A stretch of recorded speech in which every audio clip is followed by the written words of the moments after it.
इस संगठन के अध्यक्ष मंचासीन अंग पदाधिकारीगण, उपस्थित सज्जनों एवं देवियों,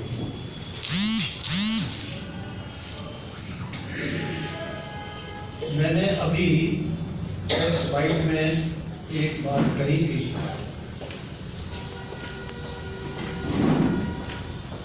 शिक्षा क्यों जरूरी है? ये समाज जो है, ये समाज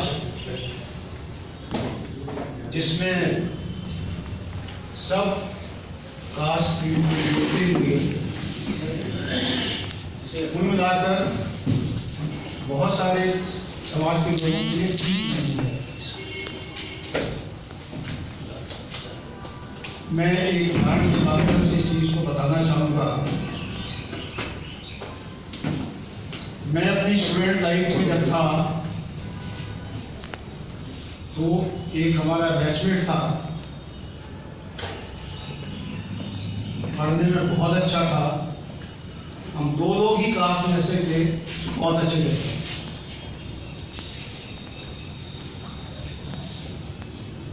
किसी तरह से वहाँ के हेडमास्टर साहब ने बहाना निकाल के और उस लड़के को पीटना शुरू किया, और इतना पीटा कि वो क्लास छोड़ के भाग गया। उसके बाद उसके अंदर इतना डर बैठ गया कि उसने क्लास को बंद करना शुरू कर दिया। घर से, माँ बाप के डर से पढ़ने तो ज़्यादा था, लेकिन वहाँ टीचर के डर से क्लास में नहीं बैठता था, रास्ते में कभी छिप जाता था, और जब छुट्टी का समय होता था उस टाइम घर पहुँच जाता था। मेरे अपने देखते देखते उसकी लाइफ स्पॉइल हो गई, और उस समय बड़ी छोटी उम्र थी। तो कहीं से मैंने ये सुना, अरे साले ये पढ़ जाएंगे तो खेती कौन करेगा हमारी?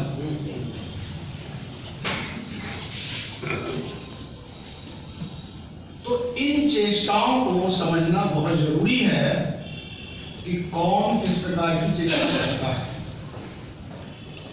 क्यों आगे बढ़ने से रोका जाता है। आज का जो हमारा एजुकेशन सिस्टम हो गया है, कहने को कहते हैं हम बदल रहे हैं। उद्देश्य बच्चे का बदल गया है। वो सिर्फ जाता है जो मिड डे मील मिलता है उसके लालच से, उसको पढ़ने का उद्देश्य खत्म। जो सक्षम लोग हैं वो अपने बच्चों को अच्छे स्कूल में शिक्षा दे रहे हैं, लेकिन सरकारी स्कूलों का व्यवस्था पहले इसीलिए किया था कि हर समाज का गरीब तबका उससे पढ़ के अपने बच्चों को आगे कर सके।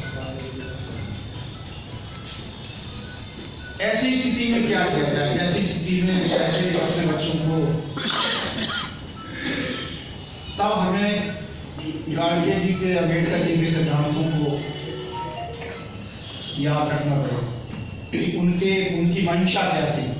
उनकी मंशा थी कि किसी भी तरीके से, हर तरीके से प्रयास करके अपने बच्चों को ऐसी शिक्षा दीजिए कि वो इस टाइप की सारी चीज़ों को, इन कुचेष्टाओं को समझे और समझ करके अपना रास्ता, उसके अंदर फाइटिंग टेंडेंसी और उस फाइटिंग टेंडेंसी से आगे बढ़े।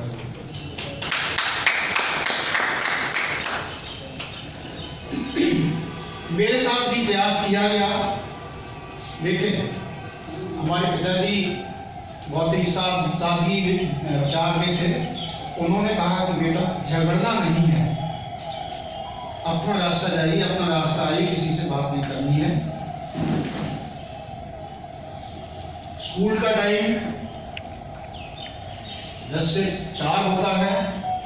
हमारे गांव से हमारा स्कूल 10 किलोमीटर की दूरी पर था। साइकिल से आना जाना था। घर में आप जैसा जानते हैं गांव का माहौल होता है कि अगर जानवर है तो उसको खाना भी खिलाना है, चारा खिलाना है, पानी देना है। पिताजी अकेले थे, तो ये तय किया लोगों ने कि इनका रास्ता रोको। तो रास्ता बदल दिया, हम लोग रास्ते जाएंगे, क्योंकि टारगेट क्या था? टारगेट था शिक्षा।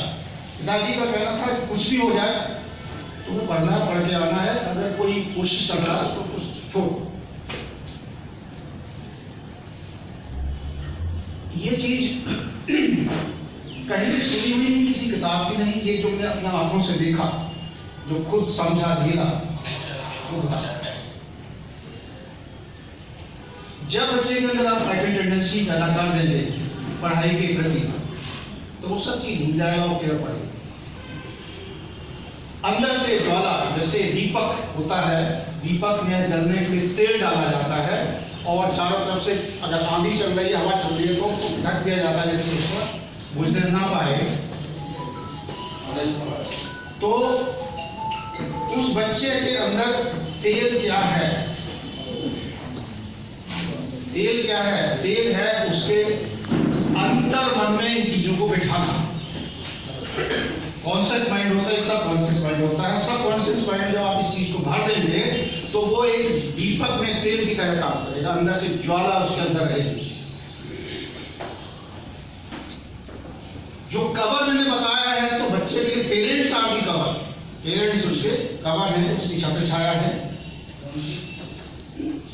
उस पीरियड में पढ़ने के दौरान जब तक समझदार नहीं होता तब तक आपको उसकी रक्षा करनी है हर तरीके से, समाज की कुरीतियों से। ये भी देखना है कि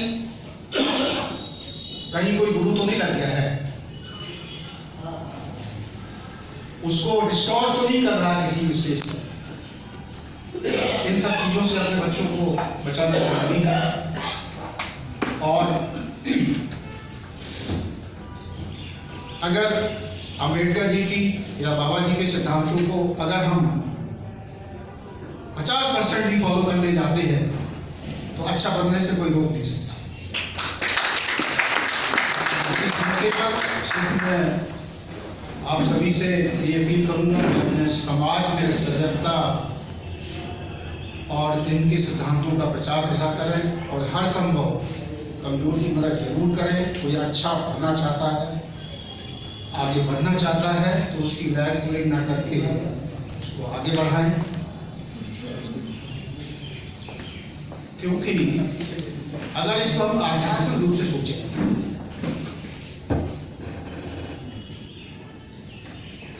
तो जिस प्रकार से आज परिवेश बन रहा है, उस परिवेश में शायद 50% से ज्यादा बच्चे ऐसे हो रहे हैं कि जब बहुत अच्छा बन जाते हैं, बनने के बाद फिर अपनी माँ बाप की केयर नहीं करते। मेरी दोस्ती मंडली में जब थी तो एक परिवार के दोनों लोग माँ बाप खत्म हो गए, 4-5 दिन अंदर उनकी शरीर का गलता रहा। बेटों को जब पता चला तो आके होटल में रुके, किसी दूसरी प्रक्रिया से उनका दाह संस्कार करके घर के अंदर गए भी वापस चले। तो ये क्या है? ये है कि आपने संस्कारों को ठीक से नहीं दिया, संस्कारों में बच्चों के अंदर ठीक से नहीं दिया। कोई जरूरी नहीं, कोई भी अगर आपका एहसानमंद है, एहसानमंद मीन्स जिसको आपने मदद किया है, उसमें शायद ही कोई ऐसा हो कि जो आपको बाद में हेल्प न करे। वो भूलता नहीं है कि इस आदमी में जब मैं छोटा था मेरी बड़ी मदद करी थी और ये आदमी मेरे लिए पिता से बढ़कर। इसलिए अगर कोई ऐसा दिखता है, पढ़ने में अच्छा है, तो जरूर मदद करें, ऐसा मेरा मानना है, करना भी चाहिए। और ज़्यादा ना करके मैं आप सबको बात देता हूँ कि आप, और मैं आभारी हूँ इस संगठन का, विधानसभा ने इतना सम्मान दिया। धन्यवाद।